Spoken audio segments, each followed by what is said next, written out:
猫、これすると一気に距離取ります。急に大きな音を出すと猫は強く警戒する。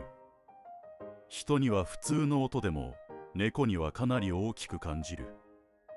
特に予測できない音は危険と判断する。一度怖いと感じると記憶に残りやすい。その結果、しばらく近づかなくなる。